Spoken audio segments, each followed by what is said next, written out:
I was reborn into my ex's life, but now I'm his worst enemy. I woke up gasping, as if my lungs had forgotten how to breathe. The ceiling above me was painted ivory, with delicate cracks webbing across like veins under skin.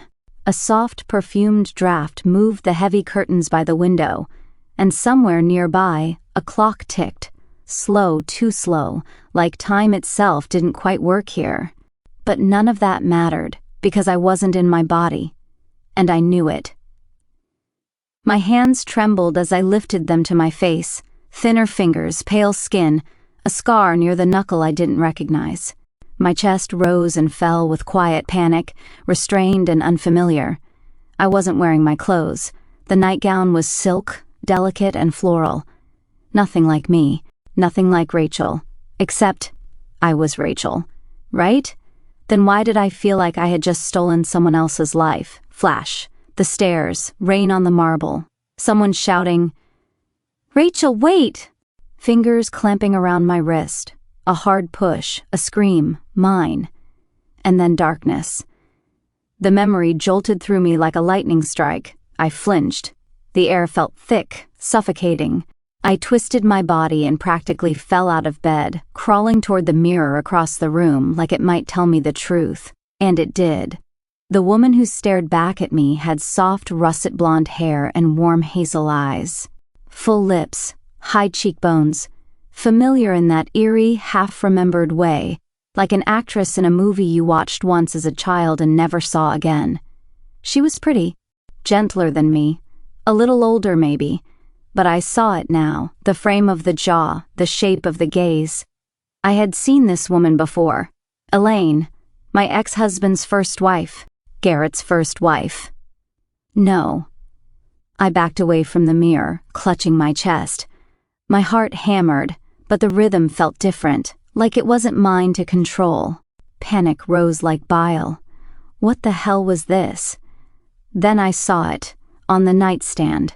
A small folded piece of paper, cream-colored, elegant handwriting. "Welcome back, Elaine." No signature, no explanation, just the beginning of something that felt like a game, and I didn't know the rules. I sank to the edge of the bed, my mind unraveling. Elaine. She was always a ghost in my marriage. Garrett never spoke of her unless I forced the issue, and even then it was cold and clipped. It didn't work out, he'd said once. She wasn't, well, the way he said it made me think she had been the problem. Erratic, emotional, fragile. But if I was in her now, maybe the truth wasn't so simple. And why this moment? Why now? The air in the room felt unreal. Too warm, too scented, too deliberate. I noticed then the antique wardrobe, the gilded mirror frame, the lace curtains. Everything looked like it belonged in a magazine spread. Perfect. Curated. A life staged for someone who didn't live it anymore. Was that who I was now? My legs carried me to the window on shaky instinct. I drew the curtain aside. Outside was a garden, manicured hedges, stone fountains, roses that looked too red to be real. But no sound, no birds, no rustling wind. Just the eerie stillness of a picture that hadn't started moving yet. Somewhere far off, a church bell chimed, 3 slow tones. I turned back to the room, the vanity, the wardrobe, the clock. None of it told me what I needed to know, and then the voice, soft, cold, not male, not female, inside my skull. "One chance, no vengeance, or you'll lose everything again." I spun. No one there. My breath caught in my throat. No vengeance? Did they know what Garrett did? Did Elaine know? Had she been trying to tell me something when she died? If she even died at all. I looked down at my hands again. Not mine, but mine now. A vessel. A second chance wrapped in unfamiliar skin. I should have been afraid. Instead, I smiled, because Garrett thought he buried me. And now? Now I'm his worst enemy. The floors creaked with every step I took, as if the house were whispering beneath me. It wasn't just old, it was ancient in the way that mattered. Heavy wooden beams overhead, tall windows with glass that distorted the view. velvet drapes, stiff with time. The kind of house that always seemed to be listening. I ran my fingers along the banister as I descended the staircase, trailing over the polished wood like I belonged here. But I didn't. Not really. I needed proof. Proof that I hadn't lost my mind. Proof that this wasn't a cruel dream. I followed instinct more than memory, passing by oil portraits and strange figurines. Everything immaculately arranged, as if no one had touched a single object in years. My feet carried me down a hallway and into a parlor room, where the light was dim but warm. A gold-trimmed frame on the side table caught my eye. A photograph. Garrett. Younger, maybe by a few years. Standing with a woman in a silk dress, smiling, not at the camera, at her, Elaine. I felt it like a punch to the gut. Her smile was soft, slightly unsure, tilted just enough to seem practiced. She was holding a champagne flute, his hand at the small of her back. I stared for a long time before noticing the inscription on the frame. Elaine and Garrett, first anniversary. My throat closed. I sat down hard on the settee and flipped through the photo album lying next to the frame. Page after page of their life together. Trips, dinners, parties, smiles that felt more forced with each turn. And then a page with no photo, only a note written in gold ink. Sometimes love is just the most beautiful lie we agree to believe. A chill crept down my arms. I closed the album slowly. I was her. And I wasn't. Which meant Garrett, my Garrett, wasn't just my ex-husband. He was hers first. And I had taken her place. A sound behind me. I stood abruptly. A small woman appeared in the doorway, dressed in a gray apron. Her eyes widened when she saw me. "Oh, Mrs. Hawthorne," she said quickly, almost dropping the silver tray in her hands. "Forgive me, I didn't realize you were up already." "Don't apologize," I said, and my voice sounded steadier than I felt. "I just wanted to walk," she hesitated. "You usually don't come in here." I tilted my head. No, ma'am, not since." Her words trailed off. She set the tray on the table and adjusted her apron. "The tea is fresh. What's your name?" "Annette, ma'am. I've been with the house 5 years." "Of course." I smiled politely. "You seem familiar." Her eyes darted to mine, studying me too closely. "You look tired," she said carefully. "And different. Different how?" She blinked. "I didn't mean anything by it, only something in your eyes, I suppose. As if you're somewhere else. If you only knew." In the far corner, a writing desk sat near the window. I opened one of the drawers and pulled out several neatly folded letters and a small stack of newspapers. The headlines struck me like lightning. Garrett Hawthorne's marriage on the rocks. Sources say divorce imminent. Dated. Almost 6 months from now. I shuffled through the others. Similar speculation, tabloids, formal financial reports. Quiet scandals brewing in whispers. In this version of time, Garrett and Elaine weren't divorced yet. But they would be. Soon. Which meant I still had time. Time to leave him. Time to ruin him. I clutched the edge of the desk, a dry laugh escaping my lips. Elaine never got that chance. But I would. I looked around the vast room, trying to imagine her here. Elaine, sitting at this desk, watching her marriage rot from the inside, watching Garrett lie to her with that calm, measured voice, watching his family poison her one drop at a time. No wonder she started unraveling. Her journal had been on the shelf just above the desk, tucked between 2 theology books. I opened it. The handwriting was tight, deliberate, precise. Today he told me I'm imagining things again. The house groans at night. I know it's not just the pipes. He touched my back in the hallway and I flinched. I don't know why. I'm starting to think I was never wanted, just chosen. I swallowed hard. It was like reading pieces of my own thoughts, only through a fog. Elaine wasn't unstable. She was being broken, just like I had been. I closed the journal and stood by the window, watching the garden again. This time it felt different. Less like a prison, more like a challenge. They had all underestimated Elaine, just like they'd underestimated me. Not this time.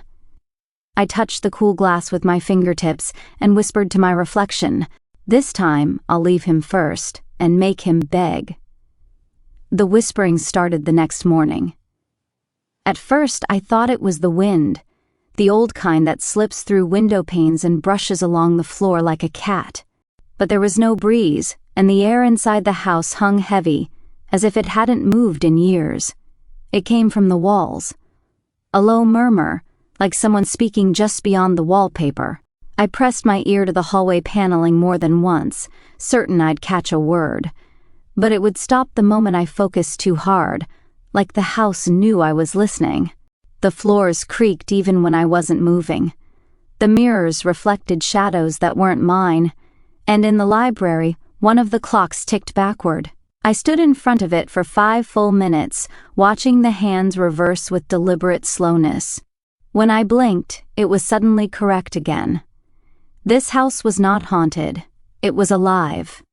Instead, I found a journal, tucked deep behind the lower shelf in the library, under a warped floorboard that groaned louder than the rest. It was bound in cracked leather, the pages yellowed at the edges. Elaine's name was etched inside the cover in faded ink. The house knows me now. It sighs when I lie. It moans when I cry. It hates when I try to leave. I think it likes Garrett. I think it watches me because he told it to. My skin prickled. I read on. I stopped sleeping in the master bedroom. Something whispers at night. It knows my name, but it doesn't sound like Garrett. The house creaked again. This time, I didn't flinch. I was done flinching. In the kitchen, the air was warmer, more ordinary. The smell of cinnamon and wood polish lingered. A large grandfather clock stood by the back door, silent and still, frozen at 3:17. I opened the glass face and adjusted the hands. As I moved them forward, the mechanism clicked and groaned like a wounded animal. Then, clang, the chime rang out, once, and the hands froze again, at exactly 3:17, again, always. I was still staring at it when she entered. Madeline Hawthorne, Garrett's mother. If the house had a human face, it would have been hers. "Elaine," she said, her voice as sharp as the silver hair pinned neatly at her nape. "You're up early. That's new." I straightened. I couldn't sleep. She stepped further into the room, her eyes sweeping over me like I was a poorly made bed. "You've changed," she said. "Not just today. Over the last few weeks. Is that a problem?" "It's a curiosity." Her lips twitched in what might have passed for a smile if it wasn't so cold. Usually when you're spiraling, you get quiet. Secretive, weepy. Now you're louder, smarter, even. Some would say manipulative. I'd call it growth. She didn't laugh. I'd call it dangerous. There was silence between us for a beat too long. Then she turned to the counter and began pouring tea like we were just two ladies catching up. "I always hoped Garrett would marry someone stable," she said casually, "but I suppose men don't always think with the right head." "He didn't choose wrong," I said. "He just didn't know what I'd become." At that, her hand paused on the teapot, only for a second. Then she set it down and faced me again. "Don't forget where you are, Elaine. This house has seen what you are. It remembers. I do too." She left without another word. I didn't breathe until the kitchen door clicked shut behind her, so she knew. Maybe not everything, but enough. Enough to scare me if I were still the old Elaine. But I wasn't. I was something else entirely now. Later that day, I returned to the library. Something in me kept pulling back there, to the books, the dust, the silence that wasn't silence at all.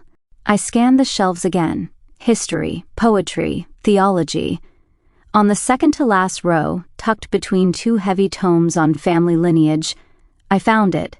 A slim, leather-bound book that didn't belong. When I opened it, pages flipped on their own, landing on one that had been hollowed out in the center. A note rested inside, folded once. I unfolded it slowly. The ink was shaky, rushed. If you're still in this house, run. No signature. But I didn't need one. The air turned colder as I stood there holding it, like the house had been waiting for me to find that page. I looked up at the mirror above the fireplace. My reflection stared back, same new face, same strange eyes. But behind me, just for a second, I saw a shadow move, and no one else was there. He arrived without warning. One moment the hall was still and hollow, the next, it filled with the muted thud of leather shoes on marble and the rustle of tailored fabric moving with precision. Garrett. The sound of his presence was unmistakable. I knew it like muscle memory, like the echo of a song I hated but could never forget.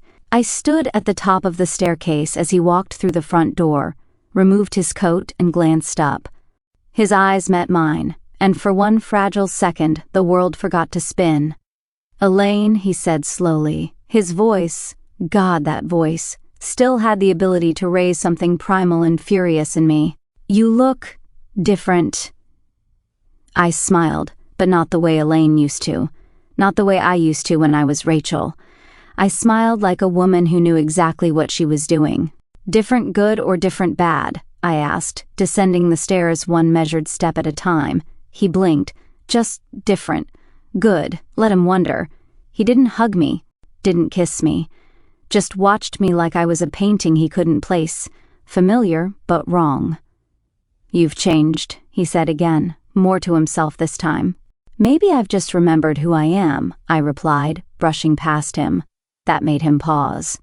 I could feel it in the way the air behind me stiffened. The Garrett I remembered didn't like unpredictability. He liked patterns, control, predictable moods, predictable meals, predictable love. I was none of those things now. We sat in the drawing room, polite and porcelain, with tea neither of us really drank. He spoke first. "I know things were strained between us, but I've been thinking." I raised an eyebrow. Dangerous habit. A faint smirk tugged at the corner of his lips, but it didn't reach his eyes. "Maybe we rushed things," he continued. "Maybe we both made mistakes. I don't want us to be enemies." "Strange choice of words," I said, swirling my tea. "Didn't know we were at war." "We were married," he said, leaning forward, elbows on knees. "We shared a life. Did we?" I leaned in just as far, because I remember sharing a lot of silence, and a lot of lies. His jaw tightened, but he didn't respond, just sat back and stared at me like I was a chess piece he hadn't seen move before. Later, as the sun dipped and shadows crept long across the hallways, he walked me to the guest room, not the master suite, not the one we used to share. The message was clear. I opened the door and turned to face him. "This used to be your study," I said. He shrugged. "You said you didn't feel safe sleeping near me anymore." So Elaine had started to fight back before she disappeared. "She was smarter than I thought," I murmured. "What?" "Nothing." I smiled again, this time softer. "Thanks for letting me stay. I'm not doing this out of obligation, Elaine." "Of course not," I said sweetly. "You're doing it out of guilt." He flinched, almost imperceptibly, but I caught it. Good. Let the doubt eat at him. The room was cold, but the sheets were clean. The walls were lined with bookshelves, mostly empty now, except for a few old business textbooks and a dusty globe. There was a narrow window overlooking the side garden and a stiff armchair under a crooked lamp. I lay in bed for hours, staring at the ceiling, trying to stitch together the man I'd known with the one I saw today. Garrett had always been careful, composed. But this Garrett? He was off balance, guarded. And maybe afraid? That thought unsettled me more than anything else. Somewhere around midnight I heard movement in the hallway, a door creaking open, then quiet footsteps across the floor. Then, "You shouldn't have come back." His voice, muffled, low, coming from the master bedroom. I slipped out of bed barefoot and padded to the door. I pressed my ear against it. Silence. Then the bed springs creaked. Was he talking in his sleep? The thought tightened my chest. I stepped back, heart beating louder now, not with fear, but with certainty. He remembered more than he let on. He felt it. Somehow, beneath the surface of all this civility, Garrett knew. He knew I wasn't Elaine. The next morning, when I passed him in the hallway, he said nothing. Just nodded, distant, but his eyes lingered on me too long, and something in his expression had changed, let him wonder. Because whatever he was planning, I'd already started planning something. The key was exactly where I thought it would be, beneath the brass eagle on Garrett's desk, hidden in plain sight like everything in this house. I waited until he left for a late meeting. He still didn't fully trust me, but he was trying to act like he did. That was his weakness. He could fake warmth, but not doubt. The moment I heard the car pull away, I entered his office. The door creaked open like it hadn't moved in months, though I knew better. The study was immaculate, books arranged by color, files aligned with ruler-like precision, the fireplace unlit but cleaned. It smelled faintly of cedar and something sharper, clove maybe, or ink. But it was the desk that called to me, mahogany, heavy, intimidating like the man who owned it. I slid the key into the center drawer. A soft click, then the drawer popped open. Inside, a box, velvet-lined, old, the kind of thing meant to hold jewelry or secrets, and inside that box, a mirror.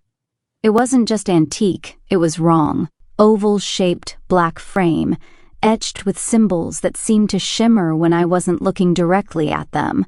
I lifted it carefully. The glass felt too cold, like it had been resting in snow. As soon as I held it to my face, my breath caught. Not because I saw myself, not exactly, but because I saw me dying. One moment my face twisted in panic, blood on my temple, eyes wide with betrayal. Then the image shattered into ripples, gone. I dropped the mirror onto the desk with a sharp thud, heart racing. I leaned closer. The surface of the glass stilled, but behind me, there she was, Elaine. I spun around. No one. Turned back. She was in the mirror again, standing just behind my reflection. Her mouth was open, moving without sound, her eyes wide, almost pleading. "Say something," I whispered. "What do you want?" But she just stared. And then, in one blinding second, her image jerked forward, as if she'd been yanked from the shadows, her hand reaching out. I stumbled back and the mirror fell, face down. When I picked it up again, it showed only me, shaken, pale, alive. That was the moment I stopped pretending this was just a second chance. Something darker was playing out here. Maybe Elaine hadn't just disappeared. Maybe she hadn't even died. Maybe, just maybe, she had been replaced. I left the study, mirror wrapped in a scarf, and crept down the west hallway. The abandoned wing. No one went there anymore. Mold traced the corners of the ceiling. The wallpaper curled like dead leaves. But the doors were still intact. Closed, quiet. At the end was the mirror room. That's what I called it anyway. A long unused parlor lined with dusty floor-length mirrors. They stood at slight angles, each one warped just enough to bend your reflection. Like carnival glass, but less funny. I set the hand mirror on the nearest pedestal and looked around. Each mirror reflected me, alone, wrong. But in the small antique one, I could feel it. Something watched. Something behind the glass. And maybe it wasn't Elaine. "You found it," said a voice behind me. I turned fast. He leaned against the doorway, too casual to be surprised. Roy Hawthorne. Garrett's younger brother. He was everything Garrett wasn't. Messy, charming, dangerous in a different way. And always smiling like he knew something worth selling. "Found what?" I asked, voice level. He nodded toward the mirror. "That little portal to nowhere. You know what it is?" "I know what it does," he said, walking in. "It shows you the truth you're not ready for." He smirked. "Because I've looked. And let's just say I didn't like what I saw." I swallowed. Did Elaine look too? Roy's expression didn't change, but the air did. Thicker, still. "She lived in this wing," he said, voice dropping. "For a while, after the incident." Said the rest of the house made her sick. What incident? He didn't answer. Instead, he walked closer to the mirror, his eyes on mine the whole time. You're not her, he said softly. Not anymore. I stiffened. Excuse me? You heard me? His smile turned razor sharp. You walk like her, you talk like her, but something's different. Something's watching through you. I didn't speak. I didn't have to. He saw it in my eyes. And he liked it. Why are you here, really? He asked. To finish what she started, or to destroy it? Roy tilted his head. Well, if you need help deciding. He slipped a card into my coat pocket. And then he was gone. I turned back to the mirror. Elaine was no longer there. But the glass didn't feel empty. It felt full of something waiting. Watching. And for the first time, I wasn't sure who the real ghost in this house was. I wore red that evening. Elaine never wore red. It was too bold, too loud, too confident. But tonight wasn't about blending in. Tonight was about stepping into the spotlight and making Garrett wonder who exactly was sitting across from him at the candlelit table in his pristine dining room. He looked up from his wine glass as I entered, and for the first time since my return, he hesitated, a flicker of something in his eyes. You're early, he said. Am I? I sat down slowly, letting the silk of the dress whisper against the chair. I thought maybe you'd forgotten what I look like when I'm interesting. That got a reaction. A sharp smile tugged at the edge of his mouth. You were always interesting, Elaine. Just in quieter ways. I've outgrown quiet. I picked up the wine he'd poured and sipped. Dry, complex, just like the man watching me. Dinner passed in tense, playful silence. We danced around safe topics, business, the garden, old renovations. But every so often, his gaze would catch on me like a snag in fabric. He was trying to place me again. And failing. Good. Let him feel off balance. I've missed this, he said finally, when the plates were cleared and dessert was untouched between us. I tilted my head. Dinner? No. He leaned back in his chair, eyes narrowing. You, smiling like that, like what? Like you know something I don't. I let the silence stretch, then stood and walked slowly toward the fireplace. My hand grazed the edge of the mantel. Maybe I do. Garrett followed, standing too close behind me. You're different, he said, almost reverently. Sharper, lighter, like someone shook off your shadow. I turned. He was inches away now, looking at me like a man seeing color for the first time. You feel different, he whispered. Do I? His hand lifted to brush my cheek. We were a breath apart. His lips hovered, and I stepped back. Too soon? I asked lightly. He chuckled, shaking his head. I have no idea what you're doing. Good, I said. That means it's working. Later, as he went to retrieve another bottle of wine from the cellar, I stole what I came for, his ring of keys from the inside of his blazer, left casually on the back of his chair. He wouldn't notice until morning. And by then, I'd be done. I waited until the house was asleep. The hallways hushed, the lights dimmed. Only the ticking of one persistent hallway clock echoed faintly. I found the door in the east wing, heavy, iron-reinforced. It creaked open under the right key with a long sigh, like it hadn't been touched in years, though the dustless handle suggested otherwise. The staircase wound downward into dark stone. Cold air wrapped around me, sharp and metallic, like old blood and secrets. At the bottom, the basement. It wasn't just a storage room. It was a ritual chamber. A circle drawn in chalk, faded but visible, sprawled across the stone floor. Symbols, some Latin, some older, burned faintly into the walls. Shelves lined with glass jars, yellowed paper, small bone fragments. At the center, a pedestal with an open book. I approached slowly. It was a photo album, but not like any family album I'd seen. No smiles, just photographs of symbols, of gatherings, of people in cloaks, faces hidden. And in one photo, Elaine, tied at the wrists, lying in the center of the circle. My stomach flipped. Another page, another photo. Garrett kneeling beside her, hand over her chest, another man beside him. Maybe Roy? And then a handwritten note, failed attempt. Soul did not take. Prepare the vessel again. Some kind of ritual? Was Garrett trying to trap her soul? Trap me? The mirror from earlier flashed in my mind. Elaine's face, her mouth moving without sound. Maybe it wasn't a warning, maybe it was blame. Suddenly, a rush of cold air hit me from behind. The lights flickered. Standing in the circle, body translucent and glowing faintly. Her mouth opened, and this time I heard her. He didn't kill me. You did. I froze. No, I whispered. That's not true. She stepped forward. You took my place. You wore my face. You let him do it again.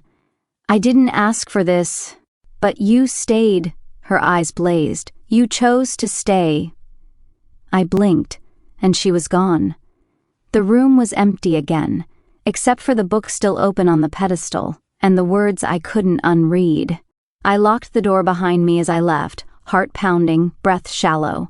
The house was silent once more, but I knew now. This wasn't just a haunted home, it was a trap, a ritual, a curse. And I was in the center of it. The garden looked different at night. By day it was perfectly manicured, roses trimmed, hedges symmetrical, gravel paths swept to sterile precision. But in the dark it breathed. Shadows stretched and curled across the stone, and the fountain in the center no longer gurgled. It listened. That's where Roy found me, leaning against the wrought iron railing, watching the moon skim low over the roof of the east wing. You really should stay out of the basement, he said, stepping out from behind the hedge like he'd been waiting. I didn't jump. I'd expected him. I found what I needed, I replied. He moved closer, hands in his pockets, the smirk never quite leaving his face. You always do. Don't you want to ask me what I saw? He tilted his head. Let me guess. Blood circles, old bones, maybe a ghost or two. Elaine. That made him pause. She spoke to me, I said. She accused me. His eyes flickered just for a moment. Then she knows you're not her? She was her. I'm not sure what I am anymore. That, he said softly, makes two of us. We stood in silence. The wind tugged at the ivy climbing the stone walls. Somewhere inside the house a door slammed. Finally, Roy spoke again. You're not the first, he said. I turned sharply. What? To come back, he said, eyes fixed on the moon. To rise where you shouldn't. This house, this family, it's been swallowing people for generations. Swapping them. Breaking them. You mean the rituals, I mean the curse. He moved closer, voice low, as if the roses might eavesdrop. There's a sickness in our bloodline. My mother calls it tradition. Garrett calls it nonsense, but I've seen it. I've felt it. Every few decades, someone dies who shouldn't, and someone else takes their place. Like me. He nodded. Like Elaine. And the woman before her. And maybe you weren't meant to come back this time. I didn't ask to. Roy leaned in. But now that you're here, we can end it. My pulse quickened. End it how? He smiled. It wasn't kind. By burning it all down. My brother, my mother, this house, the rituals, the rot. His voice turned almost gentle. Help me? I studied him. Roy was dangerous. Not in the way Garrett was, cold and calculating, but in that feral, unpredictable way. Like he'd already accepted that redemption wasn't coming, and decided to set the world on fire instead. Why would I trust you? I asked. Because I'm the only one who doesn't want to own you. That stayed with me, even after he walked away. Even as I stood alone again under the pale light of the moon, listening to the wind hum across the dead fountain. Back inside, I wandered through the west corridor until I reached the portrait room. Generations of hawthorn stared down from oil and canvas, proud, pale, lifeless. Men with the same sharp cheekbones, women with cold smiles and veiled eyes. I stared at the painting in the center, Garrett's great-grandfather, Thomas Hawthorne. The plaque beneath read, "The Keeper of Blood." Something about the phrase made my skin crawl. The room was too warm, too quiet, and then the scent of lavender and steel filled the air. Madeline. She stepped through the doorway like she'd never stopped haunting it, dressed in black, her silver hair pinned into a crown of ice. She didn't smile. "I warned you," she said. "I gave you time. But you chose chaos instead. I chose truth. You chose noise." Elaine was broken, but at least she was quiet. I took a step forward. "You knew what Garrett was doing in that basement." "Of course I did." Her voice sharpened like a blade. "You think these men act on their own? You think your pain is new?" My hands curled into fists. "You cursed your own sons." "I preserved them," she hissed. "This family survives through sacrifice, through structure. You were never meant to last, and now you've ruined everything." She moved closer, until the scent of her perfume burned in my throat. "Your time is running out, Rachel. My name, not Elaine's. Rachel."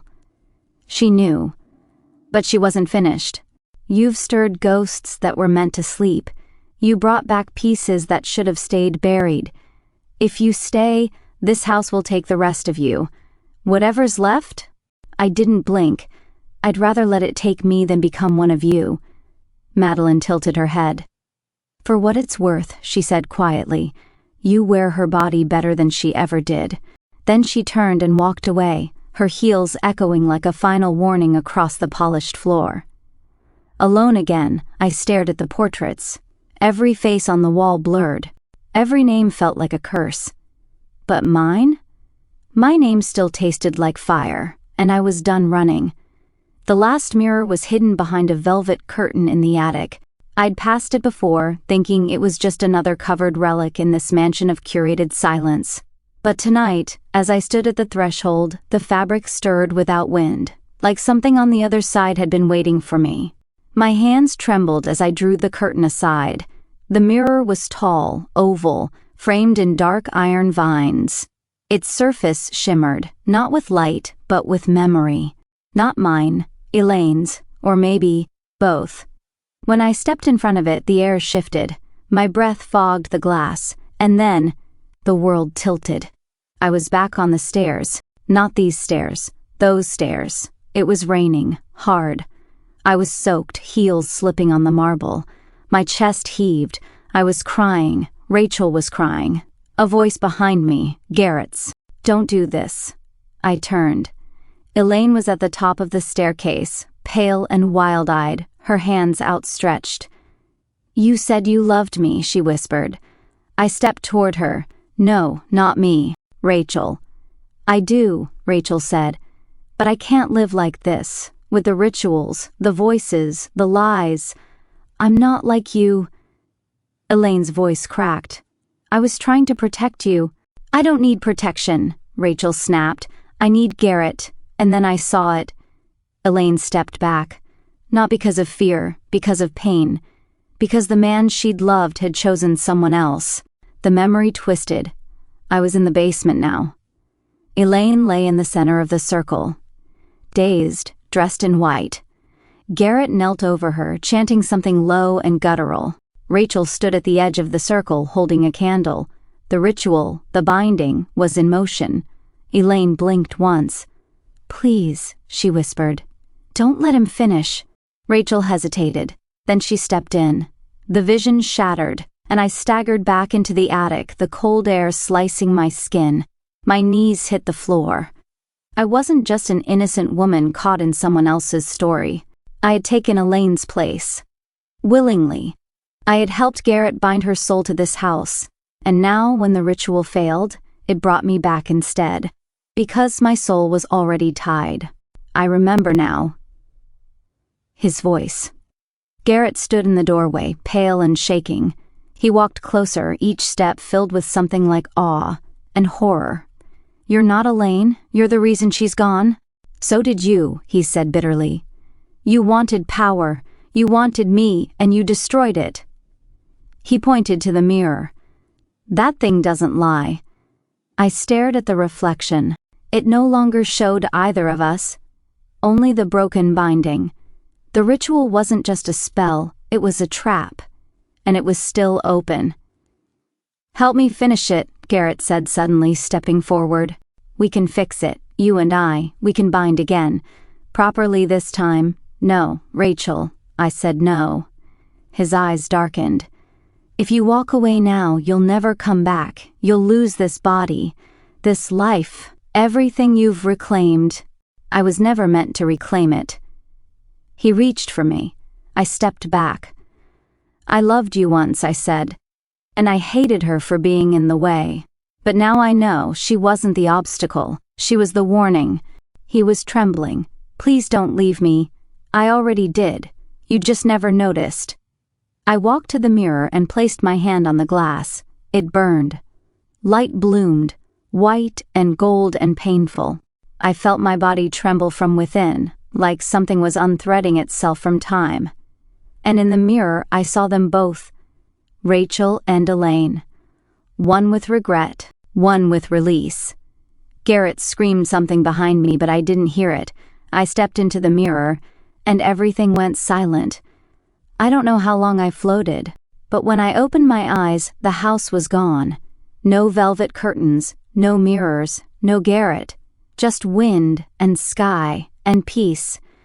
Somewhere in another world, Garrett lives with the ghosts he made. Somewhere, Roy still smiles like the devil he is. Somewhere, the house still waits for its next soul. I was reborn into my ex's life. But I didn't stay his enemy. I ended the story. On my terms.